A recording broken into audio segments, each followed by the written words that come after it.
Good morning everyone. आवाज आ रही है क्या? एक बार कमेंट करके बताइएगा, आवाज आ रही है क्या?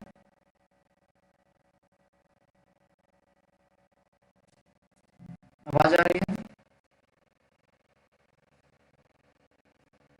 कमेंट करके बताइएगा, आवाज आ रही है क्या? ओके, आज नया चैप्टर स्टार्ट करेंगे। 12th में मेरा जो पहला चैप्टर है वो करंट इलेक्ट्रिसिटी होगा, जैसे कि आप लोगों के साथ कल डिस्कशन हुआ था कल की क्लास में। Good morning. तो जल्दी जल्दी वॉइस क्रैकिंग, एक मिनट। चलिए ठीक है, आवाज सही है? नाउ फाइन ना? ओके, चलिए, अब आवाज सही आ रही होगी। तो हमारा जो चैप्टर है, अब ठीक है, ठीक है। आज भी देखो, मात्र 12 से 13 लड़के हैं, 13 से 12-13 बच्चे हैं। मतलब एक बात समझना मेरी बात को, कि मतलब पढ़ाई का मूड, मतलब तुम लोग यार, तुम लोगों में पढ़ाई का वो जोश नहीं रहा जो शुरुआत में हुआ करता था। तुम लोग लाइव क्लास अटेंड करते थे, अच्छे से पढ़ाई करते थे। अब पता नहीं घर में रह के जो भी लॉकडाउन का असर है या किस चीज़ का असर है, ये आप लोग जानो। लेकिन मुझे सेटिस्फैक्ट्री आप लोगों का जो पढ़ने का तरीका है वो नहीं लगता है। खैर, जो भी है, चलिए आज हम लोग करंट इलेक्ट्रिसिटी को देखेंगे। 2 लेक्चर में करेंगे, आज ही आपका करंट इलेक्ट्रिसिटी कंप्लीट भी हो जाएगा, उसकी टेंशन मत लीजिएगा। तो अभी क्लासेस आपकी ये मान के चलो कि 3 घंटे की मिनिमम चलेगी, 3 घंटे की। देखते हैं। तो देखो, पहला तो है कि करंट होता क्या है, ये आप लोग 10th क्लास के बच्चे भी बता देंगे कि rate of flow of charge through a cross section is called current. तो मैं कोई डेफिनेशन उपनेशन नहीं लिखाने वाला हूँ, ऑब्वियस सी बात है। सारी चीज़ों को हम लोग जो मेन मेन पॉइंट्स हैं उनको देखेंगे मेनली। तो किसी क्रॉस सेक्शन के, अगर सिंपल लैंग्वेज में समझे, किसी एक क्रॉस सेक्शन के थ्रू पर यूनिट टाइम पे कितना चार्ज फ्लो हो रहा है, टाइम का यूनिट कुछ ले लो, उस टाइम इंटरवल में कितना चार्ज फ्लो हो रहा है, उसी को हम लोग बोलते हैं करंट। अगर करंट को देखा जाए तो किसी एक क्रॉस सेक्शन की बात की जा रही है। और करंट को अगर डिफाइन किया जाता है तो अगर याद होगा, D Q by D T. तो अगर आप डी टी की वैल्यू 1 सेकेंड ले लो, 1 सेकेंड ले लो, तो आई इज इक्वल्स टू आ जाएगा डी टी। अगर तुम देखो तो ये आ जाएगा I is equals to D T. ठीक है, ये क्या हो रहा है? आई इज इक्वल्स टू हो जाएगा डी टी। एक मिनट रुको। उसके बाद अगर वो बात की जाए, उसके बाद अगर बात की जाए, एक मिनट, ये तो आप लोगों को पता होगा कि करंट की वैल्यू कितनी होती है। करंट की वैल्यू होगी D Q by D T. Okay, अब दूसरी बात की जाती है, ध्यान से सुनिएगा, करंट एक स्केलर क्वांटिटी है कि वेक्टर क्वांटिटी है। तो ये आप लोगों को भी पता होगा, करंट एक स्केलर क्वांटिटी है अगर इसको देखो, लेकिन इसकी डायरेक्शन इंपॉर्टेंट होती है। करंट की जो डायरेक्शन होती है वो इंपॉर्टेंट होती है, क्योंकि किरचॉफ फर्स्ट लॉ अगर आपको याद होगा तो वो डायरेक्शन पे ही बेस्ड है। जितनी करंट एक जंक्शन में आ रही उतनी करंट चली जाएगी, ये किरचॉफ फर्स्ट लॉ, ये आप लोगों को याद होगा। अगर डायरेक्शन इंपॉर्टेंट नहीं होती तो लॉजिकली किरचॉफ फर्स्ट लॉ जो होता है वो वैलिड नहीं हो पाता। ठीक है, ओके, ये हो गया। अब अगर हम लोग बात करें, ध्यान से सुनिएगा, अब अगर हम लोग बात करें, जैसे अभी मैंने आप लोगों को बताया कि ये क्या होता है, करंट क्या होता है, किसी एक क्रॉस सेक्शन एरिया के थ्रू यूनिट टाइम में कितना चार्ज फ्लो करता है। ठीक है, अच्छा, डायरेक्शन ऑफ करंट क्या मानी गई है? अगर तुम ध्यान से देखो तो करंट की डायरेक्शन इज इंपॉर्टेंट। तो डायरेक्शन ऑफ करंट किधर मानी गई है? तो ये समझिएगा कि करंट का असल रीजन क्या होता है। हम लोग जो नॉर्मल लाइफ में देखते हैं करंट का क्या रीजन होता है, जैसे मान लो कि ये एक वायर है, वायर के अक्रॉस जब आप बैटरी लगाते हो तो होता क्या है, असल में होता क्या है, बैटरी सोचो कि एक ऐसा डिवाइस है जो अपने अक्रॉस पोटेंशियल डिफरेंस को मेंटेन करता है। पोटेंशियल डिफरेंस अगर मेंटेन करता है तो इस पूरे कंडक्टिंग वायर के अक्रॉस पोटेंशियल डिफरेंस मेंटेन हो गया, और जिसकी वैल्यू की सपोज करो ई हो गई। अब पोटेंशियल डिफरेंस अगर मेंटेन हो गया तो अगर आपको पता होगा कि एक पूरे, अगर इस पूरे वायर को एक मीडिया की तरह देखो तो इस पूरे मीडिया के अक्रॉस पोटेंशियल डिफरेंस मेंटेन हो गया। और अगर पोटेंशियल डिफरेंस मेंटेन हो गया तो जहां पोटेंशियल आया है तो वहां इलेक्ट्रिक फील्ड भी आएगा। समझ रहे हो मेरी बात को? जहां इलेक्ट्रिक फील्ड, जहां पोटेंशियल डिफरेंस आया है तो वहां इलेक्ट्रिक फील्ड भी आएगा, तो पूरे वायर के अंदर एक इलेक्ट्रिक फील्ड जनरेट हो जाता है। अब कई लोग सोचेंगे कि सर, हम लोगों ने तो इलेक्ट्रोस्टैटिक्स में पढ़ा था कि कंडक्टर के अंदर तो इलेक्ट्रिक फील्ड जीरो होता है। तो मेरा ये कहना का मतलब है, एक्सटर्नल इलेक्ट्रिक फील्ड के कारण जो अगर आप किसी एक्सटर्नल इलेक्ट्रिक फील्ड में किसी कंडक्टर को रखोगे तो उसके अंदर नेट इलेक्ट्रिक फील्ड जीरो होता है, क्योंकि इंड्यूस्ड इलेक्ट्रिक फील्ड का कॉन्सेप्ट वहां आ जाता है, ये आप लोगों को पता होगा। लेकिन जब आपने इसके अंदर ही इलेक्ट्रिक फील्ड इंड्यूस करा दिया है उस पोटेंशियल डिफरेंस के कारण, तो सिंपल सी बात है उसके अंदर तो इलेक्ट्रिक फील्ड आ ही सकता है ना। अब अंदर की इलेक्ट्रिक फील्ड के कारण सिंपल सी बात है कंडक्टर के अंदर होते हैं बहुत सारे फ्री चार्जेस, जिसको हम लोग इलेक्ट्रॉन्स के रूप में देखते हैं। अगर आपको याद होगा कि मेटल्स के केस में जो फ्री चार्जेस होते हैं वो इलेक्ट्रॉन्स होते हैं। अब वो फ्री चार्जेस का मतलब क्या होता है, ये होता है कि देखिए मेटल के आउटर मोस्ट सेल में जो भी, जैसे Zn ले लो या Na ले लो, उसके आउटर मोस्ट सेल में मतलब आपको पता होगा एक इलेक्ट्रॉन या दो इलेक्ट्रॉन इस तरीके से होते हैं, तो उसका जो एनर्जी होता है वो बहुत ज्यादा लूज हो जाता है। मतलब ये समझो कि वो फ्री फॉर्म में एग्जिस्ट करने लगते हैं। जब आप लोग सेमीकंडक्टर पढ़िए, सेमीकंडक्टर आप लोगों ने पढ़ा होगा तो आप लोगों को पता होगा तीन तरह के बैंड एग्जिस्ट करते हैं, कंडक्शन बैंड, और उसके बाद एक होता है कंडक्शन बैंड होता है, और एक कौन सा होता है, कंडक्शन बैंड में जो भी इलेक्ट्रॉन्स होते हैं, कंडक्शन बैंड में जो भी इलेक्ट्रॉन्स होते हैं वो आपके कंडक्शन के लिए रिस्पॉन्सिबल होते हैं। समझ रहे हैं मेरी बात को? बैलेंस बैंड और कंडक्शन बैंड, समझ रहे हो, दो तरह के बैंड होते हैं, वो आप लोगों को ज्यादा अच्छे से समझ में आएगा। बैंड मतलब कुछ नहीं होता है, एनर्जी का गैप होता है। तो पर्टिकुलर कुछ इलेक्ट्रॉन्स होते हैं जिसका एनर्जी लेवल थोड़ा ज्यादा हो जाता है, इस कारण से वो फ्री फॉर्म में एग्जिस्ट करते हैं, इस तरीके से समझिए। तो इसके अंदर इलेक्ट्रिक फील्ड आ चुकी है और आपका सिंपल सी बात है चार्जेस भी फ्री फॉर्म में। अब चार्जेस फ्री फॉर्म में तो ऐसा नहीं है कि ये कंडक्टर को छोड़ के निकल जाएंगे, नहीं, ये आप लोगों ने फोटो इलेक्ट्रिक इफेक्ट में देखा होगा कि इसको पर्टिकुलर एक एनर्जी मिलेगी तभी ये जो चार्जेस है ना इसके सरफेस से बाहर निकलेंगे, वो आप लोग का फोटो इलेक्ट्रिक इफेक्ट में आप लोगों ने देख रखा है। तो इलेक्ट्रॉन जो है इसी कंडक्टर के अंदर इसी तरीके से घूमेंगे लेकिन बाहर तो नहीं निकलेंगे, ये बात है।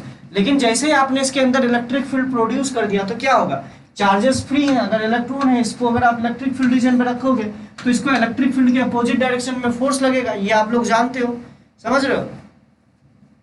हाँ, फॉरबिडन एनर्जी गैप होता है दोनों के बीच में, कंडक्शन बैंड और बैलेंस बैंड होता है, दो तरह के बैंड होते हैं। तो कंडक्शन बैंड में जो इलेक्ट्रॉन होते हैं उसी के कारण आपका इलेक्ट्रिसिटी, मतलब कि वही रिस्पॉन्सिबल होते हैं इलेक्ट्रिसिटी के लिए, ये आप लोगों को पता होगा।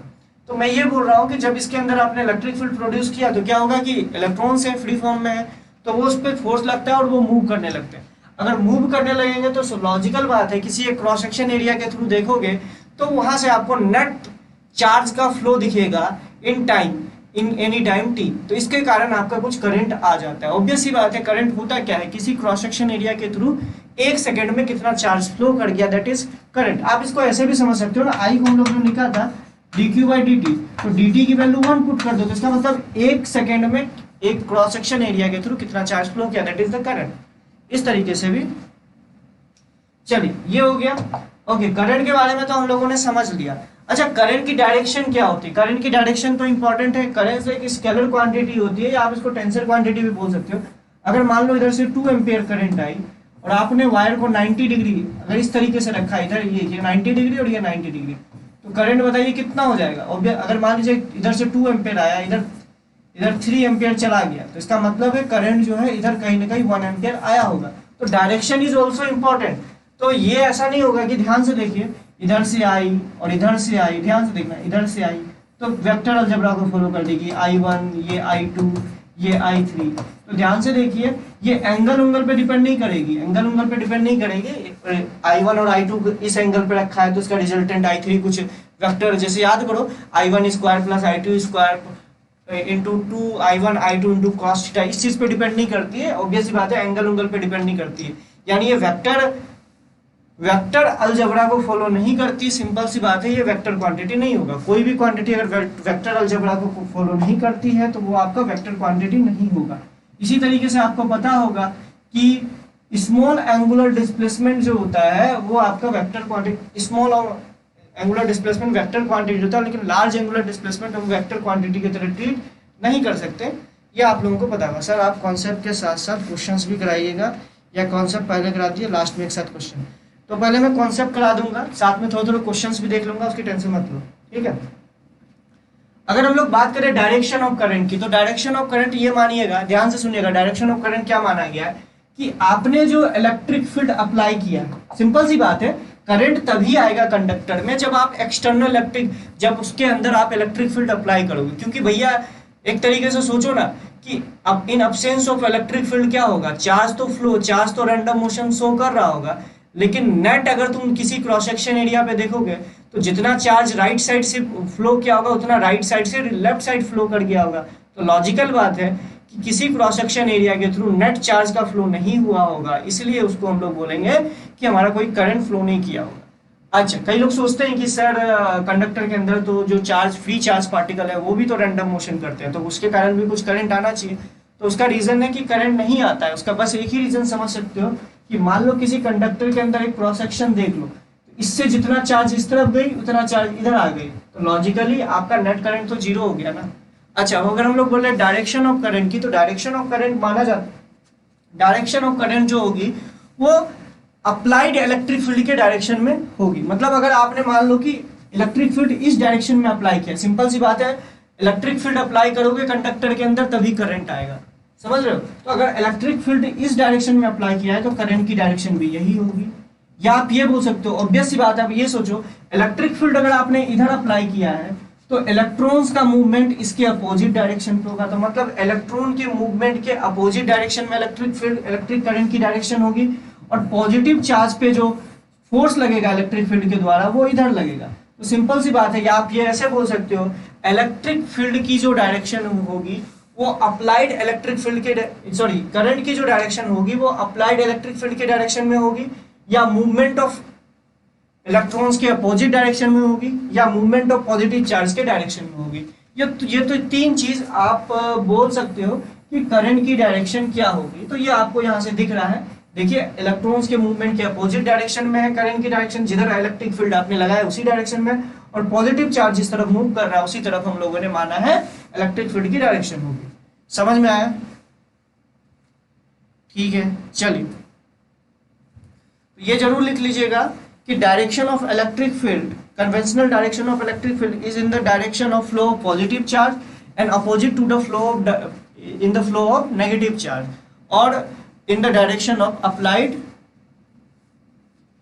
or in the direction of applied electric field, मतलब करंट की डायरेक्शन अप्लाइड इलेक्ट्रिक फील्ड के डायरेक्शन में होगी। हाँ, ऑब्वियस ही बात है। अब कई लोग बोलेंगे सर हमने तो अभी तक पढ़ा है कि करंट जो फ्लो होता है वो high potential to low potential flow होता है, ठीक है।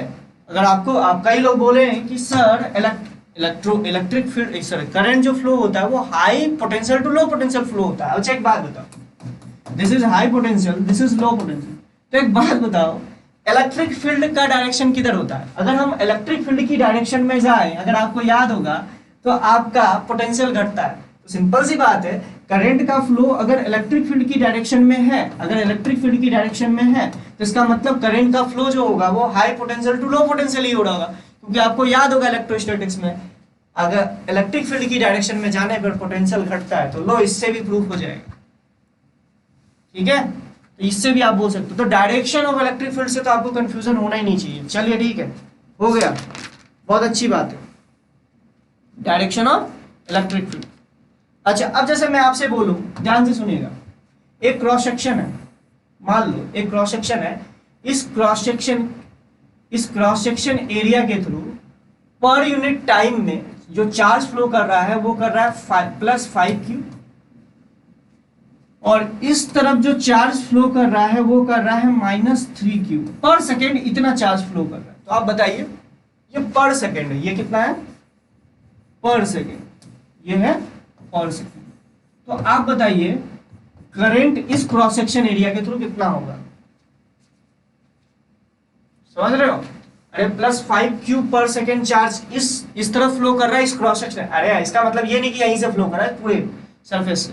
इसी तरीके से इधर -3Q जो चार्ज है पर सेकेंड इस वाले क्रॉस सेक्शन एरिया के थ्रू इस तरफ फ्लो कर रहा है। तो आपको बताना नेट करंट कितना हो।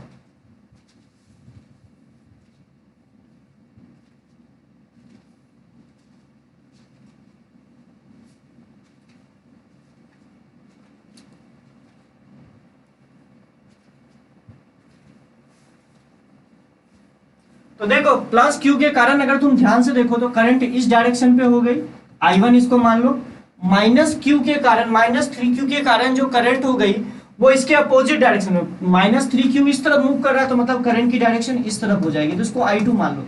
तो नेट करंट इस पूरे क्रॉस सेक्शन एरिया में क्या हो जाएगा, I1 प्लस I2। अच्छा I1 की वैल्यू क्या होगी, 5Q ही हो जाएगी, क्योंकि पर सेकंड में दे रखा है। तो सिंपल सी बात है, करंट तो पर सेकंड में ही नापा जाता है ना, पर सेकंड कितना चार्ज फ्लो किया। तो I1 की वैल्यू होगी 5Q और ये हो गई plus of 3Q। Plus of 3Q क्यों लिखा, सिंपल सी बात है, इसका करंट में माइनस माइनस थोड़ा लिखा था, डायरेक्शन के हिसाब से देख लो। तो ये हो गया 8Q, ध्यान से देखिए 8Q। अब एम्पियर उम्पियर नहीं है, एट Q हो जाएगा, Q मैंने बोला है, ठीक है। चलो अब दो कैसे हो जाएगा, घट बन जाएगा, गधे हो क्या, डायरेक्शन देख लो ना, I1 भी इस तरफ I2 भी इस तरफ, दोनों जुड़ जाएगा ना, दोनों जुड़ जाएगा, ये याद रखिएगा। चलिए अब देखिए, अब देखिए अगर मीडिया फॉर करंट, अब देखिए अलग अलग मीडिया होता है करंट के लिए। करंट बहुत सारे मीडिया में ट्रेवल करती है, अगर आपको पता हो। जैसे पहला होता है कंडक्टर। कंडक्टर में क्या होता है, जैसे कंडक्टर का मतलब ये समझो जो आपकी वायर बनी रहती है, जैसे हो गया एल्युमिनियम हो गया, कॉपर हो गया, आयरन हो गया, ये सब कंडक्टर्स हो गए। कंडक्टर्स जो होते हैं मेटल्स, मेनली मेटल्स होते हैं अगर जनरली बोला जाए, ठीक है। तो सिंपल सी बात है कि आप बोल सकते हो कंडक्टर्स। कंडक्टर्स क्या होते हैं, जनरली मेटल्स होते थे। इसमें जो अगर बोलो कि चार्ज कैरियर्स जो है, मतलब कि जो चार्ज फ्लो करेगा तभी तो करंट आएगा, इसमें कौन सा चार्ज फ्लो करता है, तो कंडक्टर्स के अंदर जो चार्ज फ्लो होता है वो होता है इलेक्ट्रॉन्स। क्या होता है, इलेक्ट्रॉन्स। तो कंडक्टर्स के अंदर जो चार्ज फ्लो होता है वो इलेक्ट्रॉन्स होता है। अगर आपको याद हो तो इलेक्ट्रॉन्स फ्लो करते हैं। उसके बाद होता है इंसुलेटर। इंसुलेटर्स में कोई भी चार्ज कैरियर नहीं होता है, तो इसलिए आप देखते होगे इंसुलेटर के अक्रॉस कितना भी आप इलेक्ट्रिक फील्ड लगा दो तो भैया वहाँ कोई भी फ्री चार्ज है ही नहीं, तो फ्लो किसका होगा। तो लॉजिकल बात है, इसलिए आपको दिखता है कि इंसुलेटर के थ्रू करंट फ्लो नहीं कर रही है। इंसुलेटर के थ्रू करंट क्यों नहीं फ्लो करती है, कोई फ्री चार्ज है ही नहीं। तो दूसरा होता है इंसुलेटर। इंसुलेटर में क्या कोई भी चार्ज कैरियर होता है, नो चार्ज, कोई भी चार्ज कैरियर होता नहीं है। तीसरा होता है सेमीकंडक्टर। तो मीडिया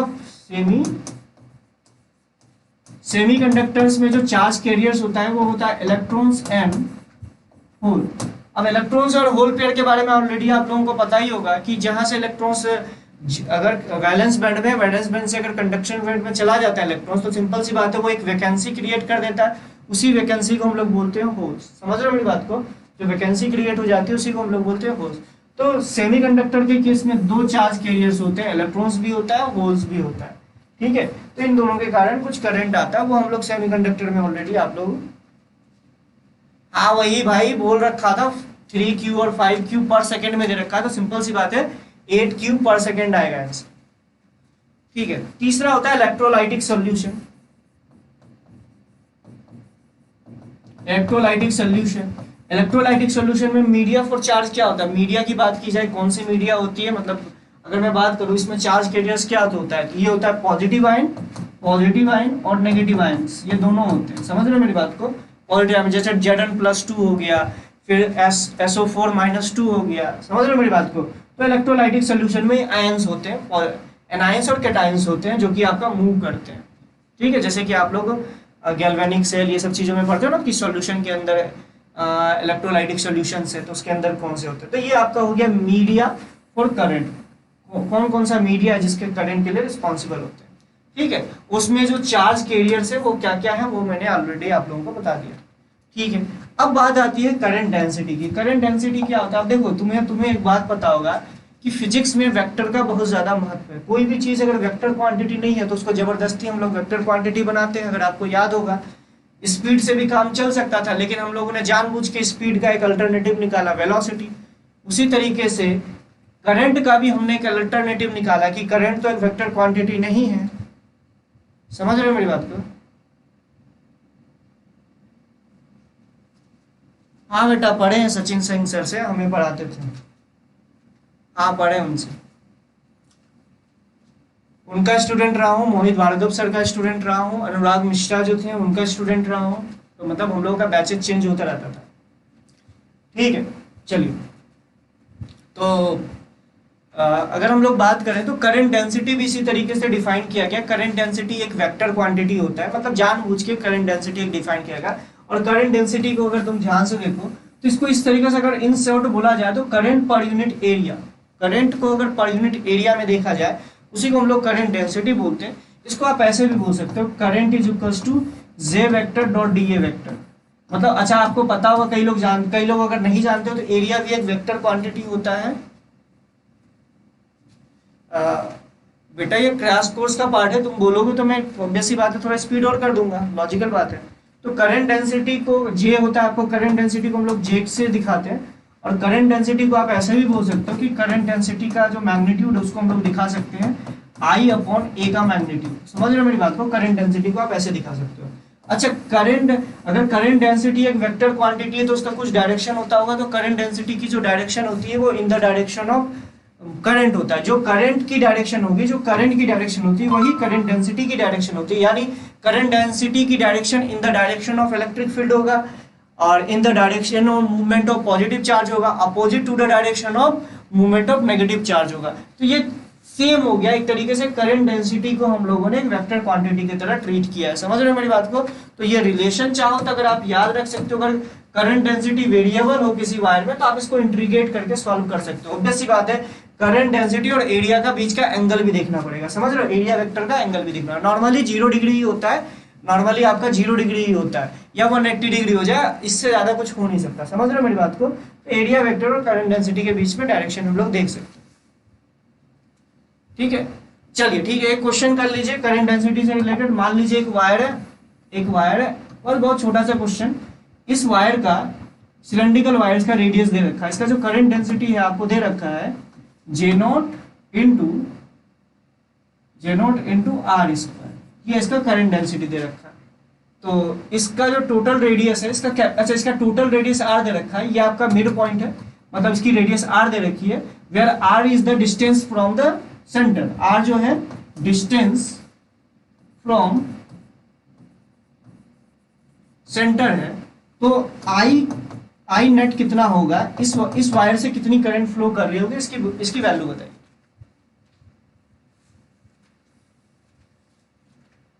ठीक है, जल्दी से करो, अगर आपको ये पता है देखते हैं कितना आप लोगों को आता है।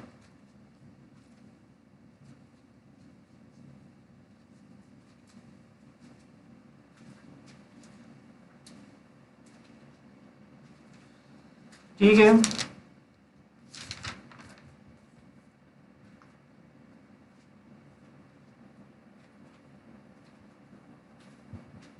जल्दी करो। तो देखो, अगर तुम ध्यान से देखो तो ये जो है आपका इस तरीके से बनेगा, इसका जो क्रॉस सेक्शन एरिया बनेगा, क्रॉस सेक्शन एरिया मतलब समझते हो, अगर ये है तो करंट इस डायरेक्शन में जा रही है तो इसके परपेंडिकुलर जो एरिया है वही क्रॉस सेक्शन एरिया। तो इसको कट करो तो जो एरिया आपको दिखेगा वही क्रॉस सेक्शन एरिया कहलाता है। तो इसका जो क्रॉस सेक्शन एरिया वो कुछ इस तरीके से, मतलब आर डिस्टेंस पे करंट डेंसिटी की वैल्यू सेम है। तो मैं क्या करता हूँ, यहाँ से आर डिस्टेंस पे जाता हूँ, सिंपल सी बात है, सेंटर से आर डिस्टेंस पे गया, एक छोटा सा एलिमेंट लिया, डी आर एलिमेंट लिया, समझ रहे हो, डी आर एलिमेंट लिया, ये छोटा सा एलिमेंट लिया, डी आर एलिमेंट ले लिया। ठीक है, सेंटर से आर डिस्टेंस पे गया और छोटा सा डी आर एलिमेंट लिया। तो इस छोटे से डी आर एलिमेंट में मैं मान सकता हूं कि करंट डेंसिटी ऑलमोस्ट कांस्टेंट होगा, ये माना जा सकता है कि इसमें करंट डेंसिटी कांस्टेंट होगा। अरे ऑब्वियस सी बात है, करंट डेंसिटी आर के साथ चेंज हो रहा है, लेकिन हमने एक बहुत पतला सा एलिमेंट लिया तो मान सकता हूं कि उसमें करंट डेंसिटी ऑलमोस्ट कांस्टेंट होगा। तो इस एलिमेंट के थ्रू करंट कितना फ्लो कर रहा होगा, मैंने लिखा उसको छोटा सा डी आई, उसको मैं क्या लिख सकता हूँ, ध्यान से देखो, वो लिख सकता हूँ करंट डेंसिटी इनटू एरिया। तो करंट डेंसिटी कितना हो गया इस पॉइंट का, आर डिस्टेंस पे, ये हो गया J0 इंटू आर स्क्वायर।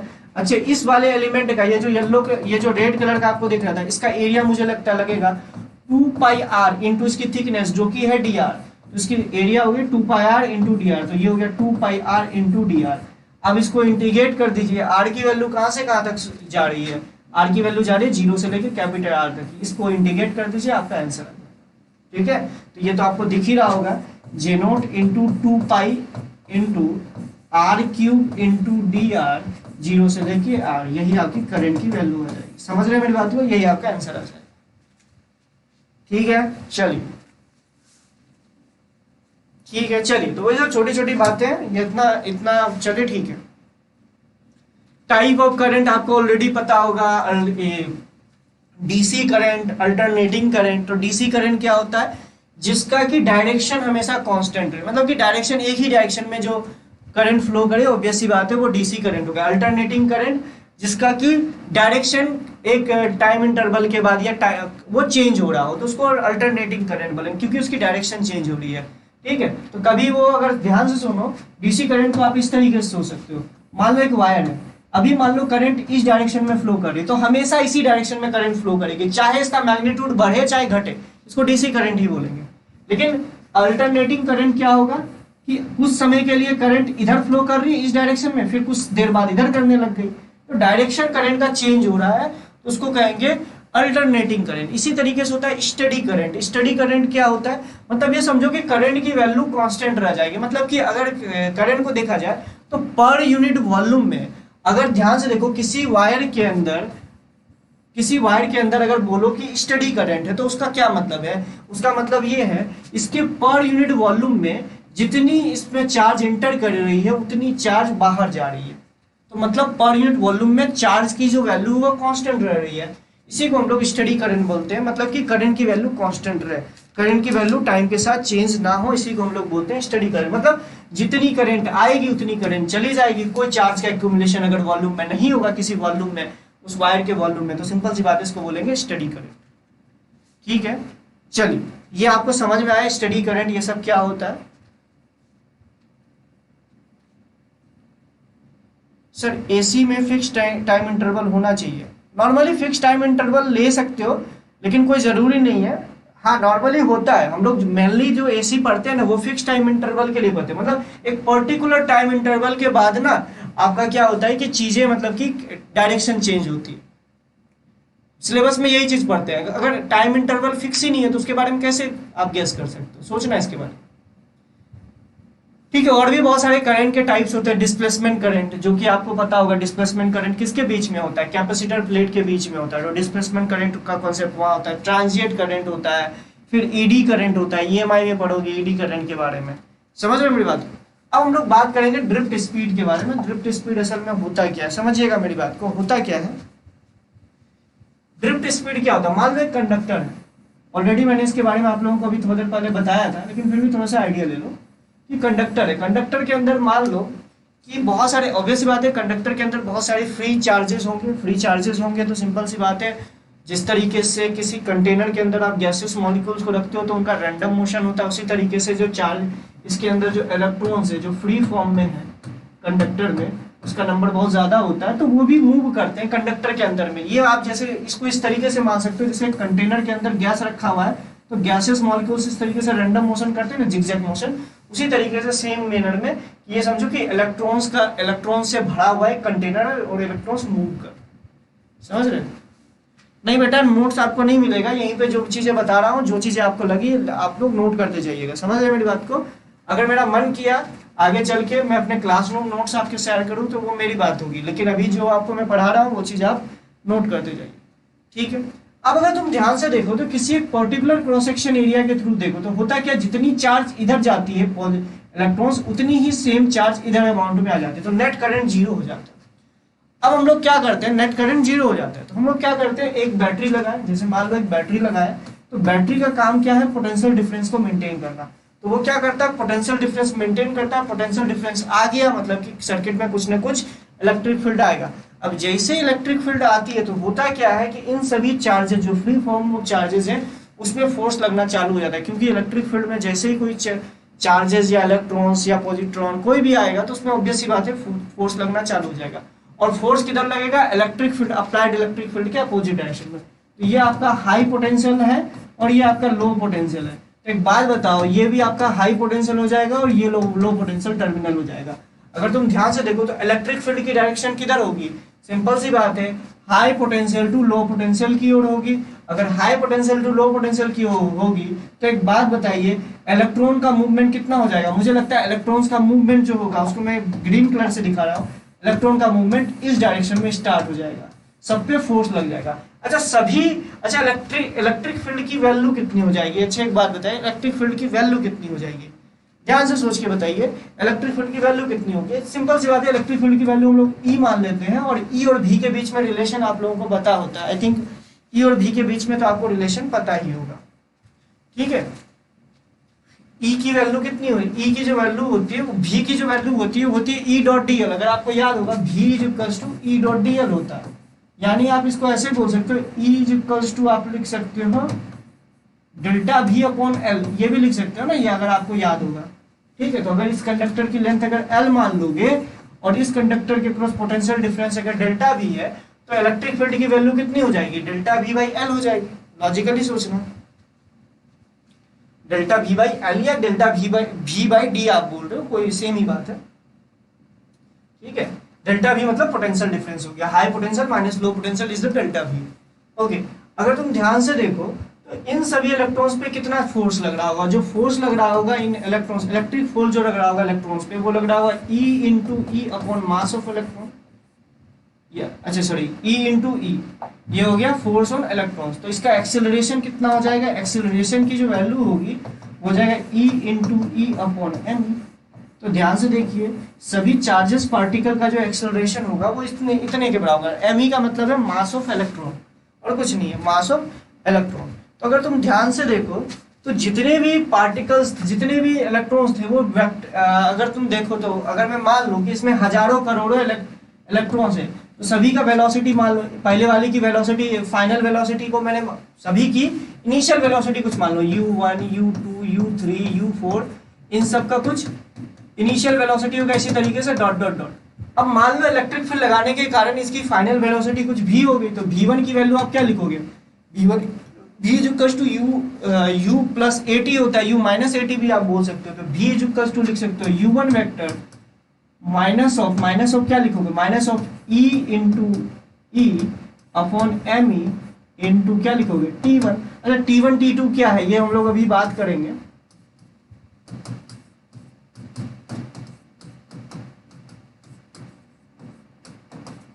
इस तरीके से, मतलब मैं सारे इलेक्ट्रॉन्स का वेलोसिटी का सम देखना चाहता हूं, तो ध्यान से देखिएगा।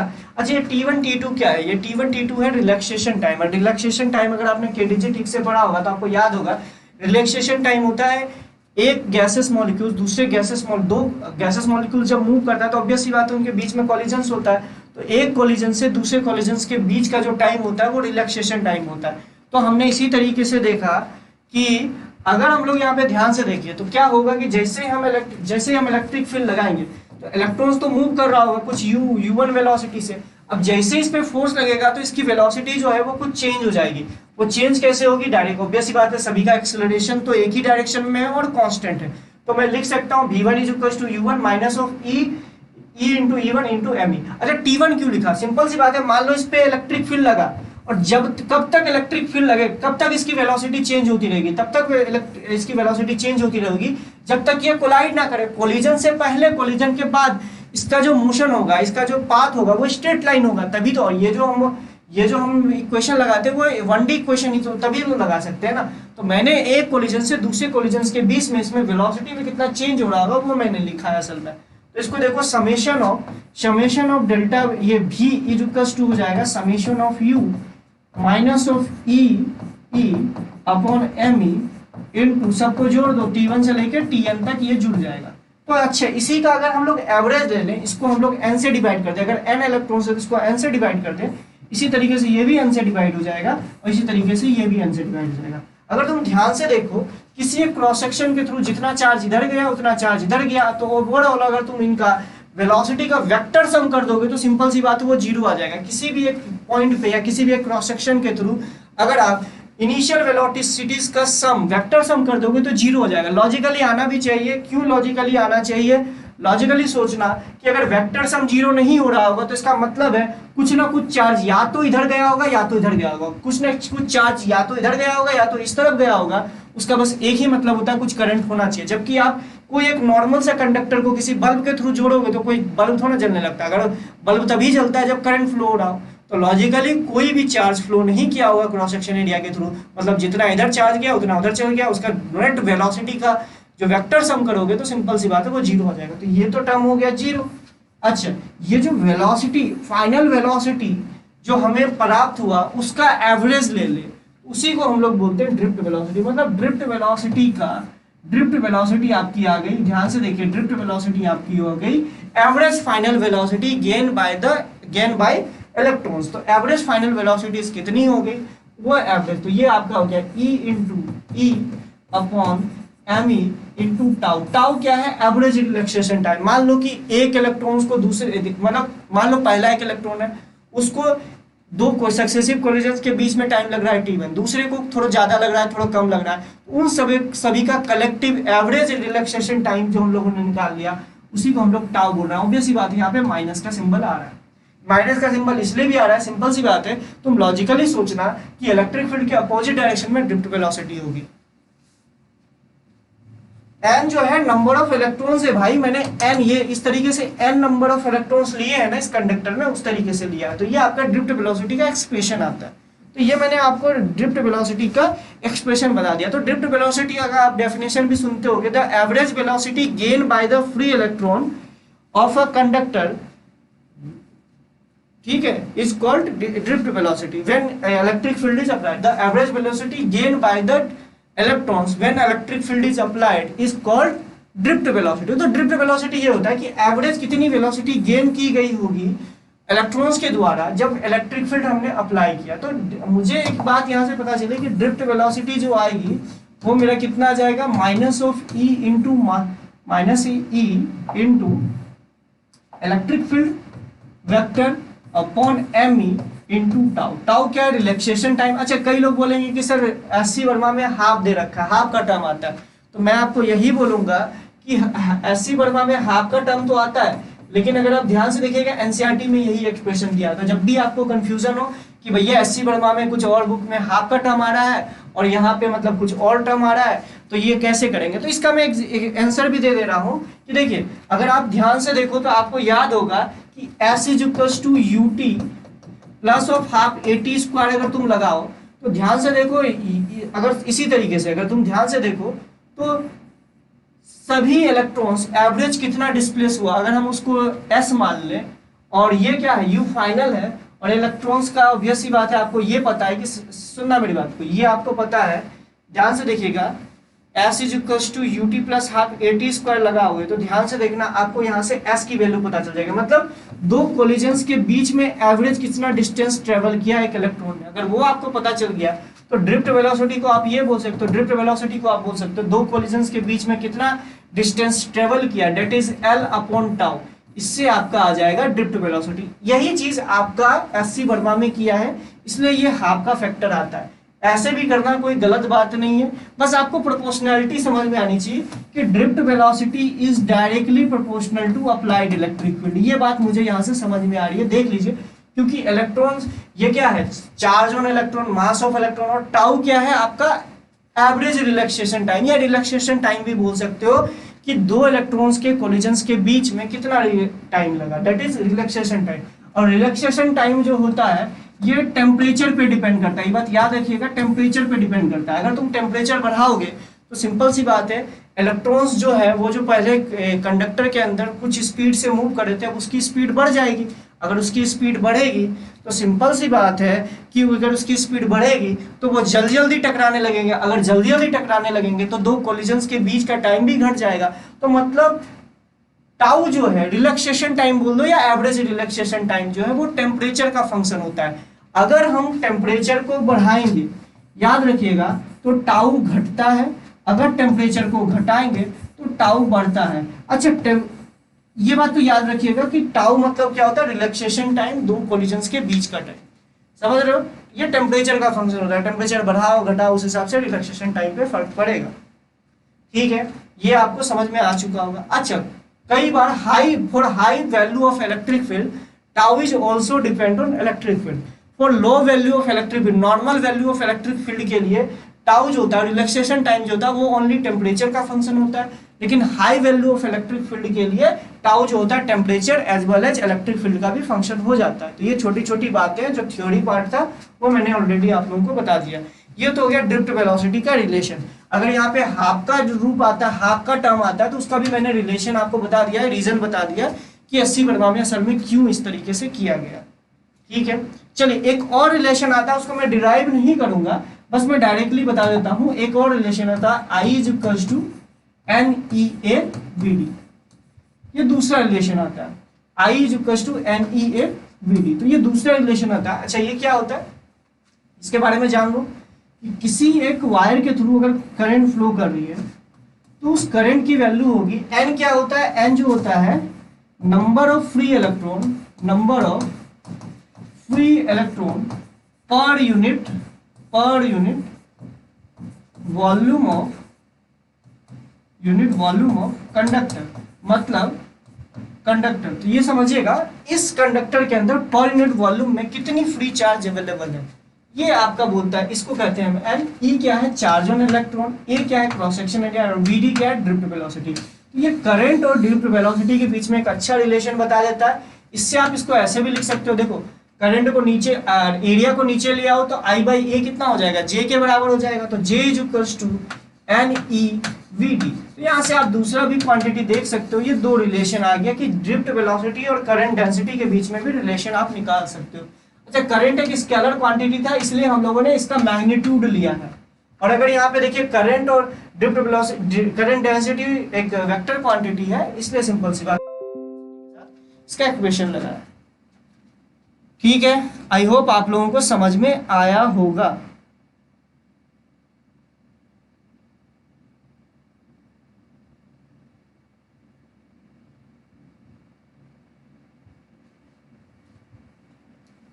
साउंड क्वालिटी में क्या प्रॉब्लम है बेटा, थोड़ा सा बताना। साउंड प्रॉब्लम में क्या प्रॉब्लम है, थोड़ा सा बताइएगा।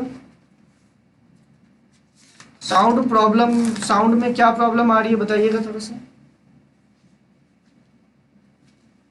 साउंड में क्या प्रॉब्लम आ रही है क्या? अबे थोड़ा बहुत तेज थोड़ा ना बोल सकता हूँ, तेज बहुत ज्यादा थोड़ा ना बोल सकता हूँ, इंसान हूँ भाई, तुम भी ये समझो कि चीजें कुछ थोड़ा सा स्लो भी मुझे बोलनी पड़ती है। कंटिन्यूअसली बोले जा रहा हूँ तब से, तुम्हें भी पता है 40 मिनट से बोले जा रहा हूँ, ऐसा तो नहीं है कि बोल कोई क्वेश्चन लिख दिया और चुप हो गया। ठीक है, साउंड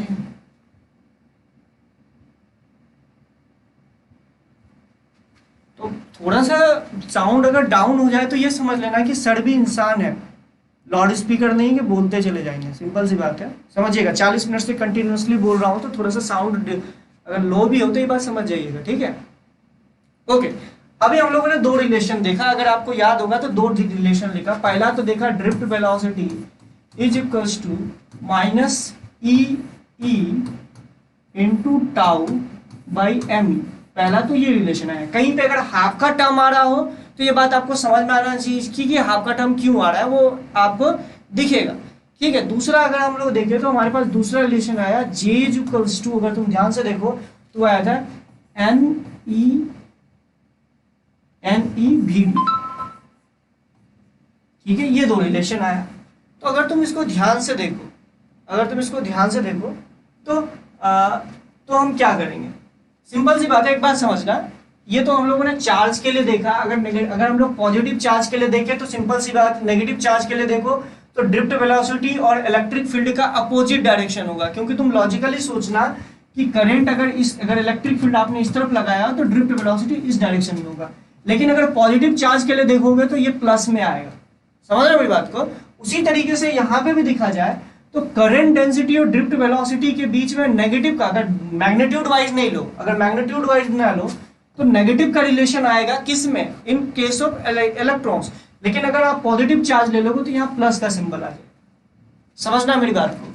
अरे तुम लॉजिकली सोचो ना, करंट डेंसिटी की जो डायरेक्शन होगी वो इलेक्ट्रिक फील्ड की डायरेक्शन में होगी, और इलेक्ट्रिक फील्ड की डायरेक्शन और ड्रिफ्ट वेलोसिटी होगा, इलेक्ट्रॉन्स किस तरफ शिफ्ट हो गए, जो एवरेज वेलोसिटी किस डायरेक्शन में गेन हुई, वो तो ऑब्वियस सी बात है इलेक्ट्रॉन के केस में opposite to the electric field होगी। तो ये छोटी सी बात है, मैं प्लस माइनस को हटा देता हूं, मैं माइनस प्लस को हटा देता हूं।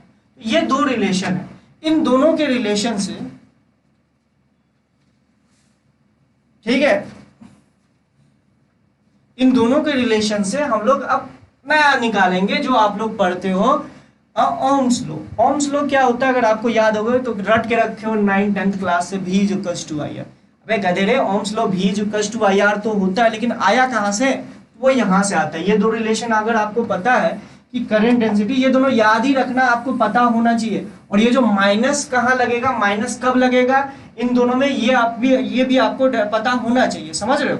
नॉर्मली आप ये प्रोपोर्शनलिटी भी याद रखोगे तो आपके लिए अच्छा रहेगा। Current density is directly proportional to drift velocity, जैसी सारी चीजें जो आपको दिख रहा है, एक्सप्रेशन याद रखो तो आपके लिए ज्यादा अच्छा होगा। तो अगर तुम ध्यान से देखो तो इसको एक्सप्रेशन 1 मान लीजिए, इसको एक्सप्रेशन 2 मान लीजिए।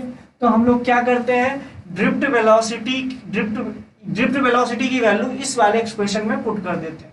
समझ रहे हो मेरी बात को, मतलब ड्रिफ्ट वेलोसिटी की वैल्यू क्या है, ई टाउ बाय एम ई। तो इसको पुट कर देते हैं यहाँ पे, तो करंट डेंसिटी की वैल्यू कितनी आ जाएगी, ध्यान से देखिए, करंट डेंसिटी की वैल्यू हो जाएगी n e square m e into tau into electric field. तो ध्यान से देखिएगा, एक नया रिलेशन मिल गया। अगर तुम देखो एन क्या है भैया, number of free charge per unit volume. किसी कंडक्टर में number of free charge per unit volume को एन बोलते हैं। ई क्या है, इलेक्ट्रॉन्स पे जो चार्ज है वो है। टाउ क्या है, average relaxation time. M e क्या है, मास ऑफ इलेक्ट्रॉन। मतलब एक बात पता चली, बहुत अच्छी बात पता चली कि J is directly proportional to applied electric field. मतलब कि करंट डेंसिटी जो होगा वो डायरेक्टली प्रोपोर्शनल हो जाएगा अप्लाइड इलेक्ट्रिक फील्ड के। This is called microscopic form of Ohm's law. असल में ओम्स लॉ यही है। इसलिए कई सारे बच्चों को जब मैं इंटरव्यू में डायरेक्टली यही क्वेश्चन पूछा, what is Ohm's law, actual form of Ohm's law, नहीं बता पाता। एनसीईआरटी में दिया हुआ बेटा, ऐसी बात नहीं कि एनसीईआरटी से बाहर पूछ रहा हूँ। This is actual form of Ohm's law. Ohm's law असल में क्या है, current density is directly proportional to applied electric field across its terminal. जितना आपने इलेक्ट्रिक फील्ड अप्लाई किया है उसके डायरेक्टली प्रोपोर्शनल हो जाएगा, क्योंकि ये सारी चीजें जो है ये कांस्टेंट हो जाएगी फॉर अ पर्टिकुलर टेम्परेचर। अब पर्टिकुलर टेम्परेचर क्यों बोलते हैं, अच्छा इसी को एक बच्चा चीख के बोल रहा है कि सर सिग्मा लिखो, भैया इसी को सिग्मा बोला जाता है, n e square tau by m e. इसको हम लोग बोलते हैं सिग्मा। ये होता है आपका कंडक्टिविटी, जिसको आप लोग बोलते हैं, सिग्मा को बोलते हैं कंडक्टिविटी। This is conductivity. क्या भैया, कंडक्टिविटी। कंडक्टिविटी। मेरा पेन खराब हो गया, कभी व्हाइट से दिखता है कभी ग्रीन से दिखता है, समझ रहे हो मेरी बात को। This is called conductivity, n e square tau by m e. अच्छा रेजिस्टिविटी क्या होता है, रेजिस्टिविटी होता है 1 अपॉन सिग्मा। तो इसका उल्टा कर दो तो रेजिस्टिविटी हो जाएगा। तो resistivity is equal to 1 upon conductivity. जो भी एक्सप्रेशन इस पेज पे लिखा हुआ है बेटा इंपॉर्टेंट है, मतलब ऐसे ही, मतलब हमें मत सोच लेना, समझ रहे हो। तो आप लिख सकते हो J is equal to current density is equal to, यानी आप ऐसे भी बोल सकते हो J is equal to sigma e, या आप इसको ऐसे भी बोल सकते हो J is equal to E by sigma. अगर हम लोग स्केलर क्वांटिटी फॉर्म में लिखे तो इस तरीके से भी लिख सकते हो। तो J is equal to E by sigma, sorry sigma हो गया, ये रो हो गया। रो को हम लोगों ने बोला था रेजिस्टिविटी, इस तरीके से, ठीक है। ठीक, microscopic form of Ohm's law. Microscopic level पे, माइक्रो और मैक्रो मतलब समझते हो ना, मैक्रो मतलब कि बड़े लेवल पे और माइक्रो मतलब कि आप छोटे लेवल पे जाके आप उसको किए हो, तो उसको macroscopic form of Ohm's law बोलते हैं। वेक्टर फॉर्म भी बोल सकते, चल ठीक है तुम्हें वेक्टर फॉर्म बोलना बोल दो, हमें कोई दिक्कत नहीं है। अच्छा अगर तुम सिग्मा की वैल्यू देखो तो सिग्मा की वैल्यू क्या था, सिग्मा की वैल्यू क्या निकाले थे, मुझे खुद याद नहीं रहता है, भूल जाता हूँ। N e square tau by m e, n e square tau by m e. अगर तुम ध्यान से देखो E जो है वो कांस्टेंट है, Me जो है वो कांस्टेंट है, Me मास ऑफ इलेक्ट्रॉन, ये कांस्टेंट है। लेकिन N जो है और टाउ जो है ये टेम्परेचर के साथ चेंज हो सकता है। अगर तुमको ध्यान दोगे तुम्हें पता चलेगा, जैसे से हम टेम्परेचर बढ़ाते हैं, सेमीकंडक्टर में आपको याद होगा, कंडक्शन बैंड से, सॉरी बैलेंस बैंड से इलेक्ट्रॉन्स जो है निकल के कंडक्शन बैंड्स में जाते हैं, और जो जितने ज्यादा number of electrons conduction band में होंगे उतना ज्यादा आपका एन का वैल्यू बढ़ेगा। यानी या आप तुम इस तरीके से सोचो, एन की वैल्यू जो है वो टेम्परेचर पे डिपेंड करती है। मतलब टेम्परेचर बढ़ाने पर आपका एन बढ़ता है। उसके अलावा सिंपल सी बात है, टेम्परेचर बढ़ाने पर आपका टाउ घटता है। टाउ क्या होता है, this is the average relaxation time. दो कॉलिजन्स के बीच में एवरेज कितना टाइम लग रहा है देखो, तो ये दो चीजें हैं। तो मतलब अगर तुम एक चीज ध्यान से देखो एक क्वांटिटी बढ़ रही है, एक क्वांटिटी घट रही है। तो ओवरऑल जो देखा गया है कंडक्टर के केस में, कंडक्टर के केस में अगर देखो सिग्मा की वैल्यू टेम्परेचर बढ़ाने पर घटती है, मतलब कि टेम्परेचर बढ़ाने पर जो सिग्मा होता है वो घट जाता है। ये देखा गया एक्सपेरिमेंटली। कंडक्टर के केस में टेम्परेचर बढ़ाने पर जो होता है सिग्मा की वैल्यू जो होती है वो घटती है। अच्छा, सेमी कंडक्टर के केस में कुछ अलग होता है। तो समझ रहे मेरी बात को? तो टेम्परेचर बढ़ाने पर देखा गया एक टर्म बढ़ रहा है टेम्परेचर बढ़ाने पर, एक टर्म घट रहा है। तो ऑब्वियस सी बात है जो टर्म डोमिनेट करेगा उसी के हिसाब से आपका चीजें होंगी। ठीक है, ओके। देखा गया है नॉर्मली क्या देखा जाता है कि टेम्परेचर बढ़ाने से एन की वैल्यू उतनी ज्यादा नहीं बढ़ती है, लेकिन टाउ की वैल्यू बहुत ज्यादा घट जाती है। अच्छा, या तो आप बोल सकते हो टेम्परेचर बढ़ाने पर सिग्मा घटता है, या आप बोल सकते हो टेम्परेचर बढ़ाने पर जो रो है वो बढ़ रहा है। इसलिए आप लोगों ने देखा हुआ टेम्परेचर डिपेंडेंसी ऑफ रेजिस्टिविटी में टेम्परेचर बढ़ाने पर रेजिस्टिविटी कंडक्टर का बढ़ता है, और या आप बोल सकते हो रेजिस्टेंस भी बढ़ता है। या आप लोगों को बोलते हैं